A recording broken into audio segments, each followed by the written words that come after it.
Hello everyone, welcome to my channel Rakesh tutorial. আজ আমি দ্বাদশ শ্রেণীর অর্থাৎ ক্লাস 12 এর থার্ড সেমিস্টারের সংস্কৃত বিষয়ের সিলেবাস, প্রশ্ন কাঠামো, নম্বর বিভাজন, মডেল প্রশ্নপত্র এবং যে টেক্সট বুক বা কোন সহায়িকা বই পড়লে ভালো হয় সেই সমস্ত বিষয় নিয়ে এই ভিডিওতে আলোচনা করব। তাহলে চলো শুরু করা যাক আজকের আলোচনা। ভিডিও শুরু করার আগে তোমাদের কাছে ছোট্ট একটা রিকোয়েস্ট, তোমরা যারা চ্যানেলটিকে এখনো সাবস্ক্রাইব করোনি তারা অবশ্যই সাবস্ক্রাইব করো আর বন্ধুদের মধ্যে প্রচুর পরিমাণে শেয়ার করো।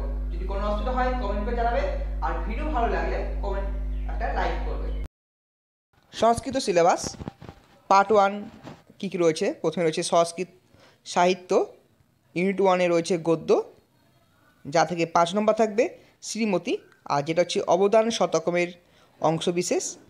আর ইউনিট 2-এ রয়েছে পদ্য, যেটা হচ্ছে অভ্যাস বশ গংমন, শ্রীমদ্ ভগবদ্গীতার নির্বাচিত অংশ।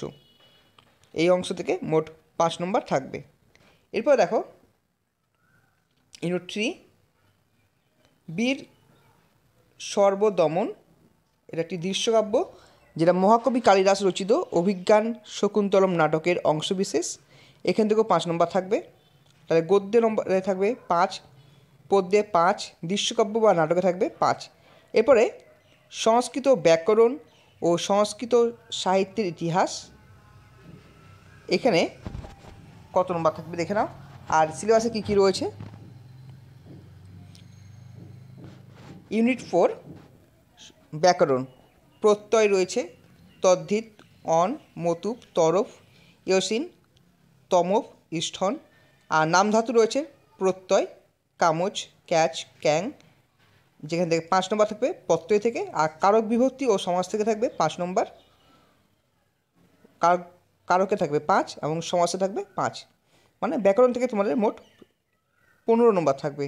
কারক বিভক্তি, কর্তৃ, কর্ম, করণ এগুলো থাকবে। আর সমাসে হচ্ছে অব্যয়ভাব সমাস, তৎপুরুষ সমাস। তাহলে বুঝতে পারছো যে সংস্কৃত সিলেবাসে ব্যাকরণে কিন্তু 15 নম্বর থাকবে। ফলে তোমাদের খুবই গুরুত্ব সহকারে ব্যাকরণ পাঠটা পড়তেই হবে। কেউ যদি মনে করো ব্যাকরণ ছেড়ে দেবো, তার কিন্তু 15 নম্বর পুরো হয়তো আর নাও পেতে পারো যদি ঠিকঠাক ঠিক না করো। এবার ইউনিট 5-এ রয়েছে, যেখানে টোটাল 10 নম্বর থাকবে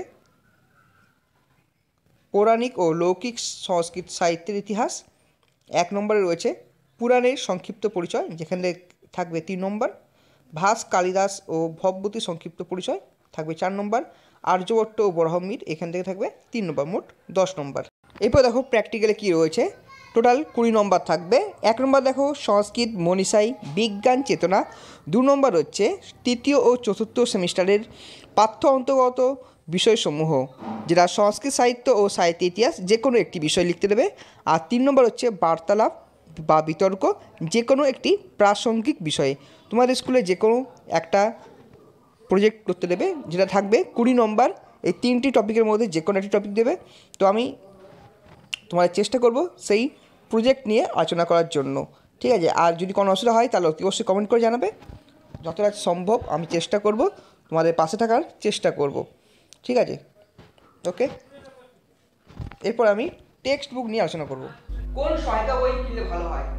সেক্ষেত্রে বলবো প্রচুর সংস্কৃতের জন্য প্রচুর সহায়িকা বই রয়েছে। বনবিহারী ঘোষাল বা ছায়াপ্রকাশনী বই রয়েছে, বাণী সংসদের বই রয়েছে।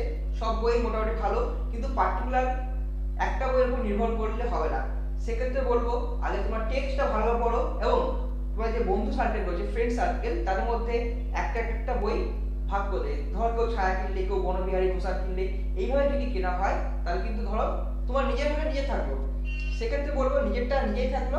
থাকার পরে যে ধরো একটা চ্যাপ্টার পড়ার পরে সেই চ্যাপ্টারের কোশ্চেন অ্যান্সার বন্ধুর বই থেকে পড়লে, যে কোন কোন জিনিসগুলো নতুন ওর মধ্যে রয়েছে সেগুলো তোমার খাতায় নোট ডাউন করলে, ওরাও সেইভাবে করবে। তার কিন্তু গ্রুপ স্টাডি করলে পড়াটা খুব ভালো হয়। তাহলে এই ছিল আমাদের আলোচনা। দেখা হচ্ছে নেক্সট ভিডিওতে নতুন কিছু টপিক নিয়ে। সবাই ভালো থেকো, সুস্থ থেকো, এবং বছরের প্রথম থেকেই তোমরা লেগে থাকো উচ্চ মাধ্যমিক পরীক্ষার ভালো রেজাল্টের জন্য।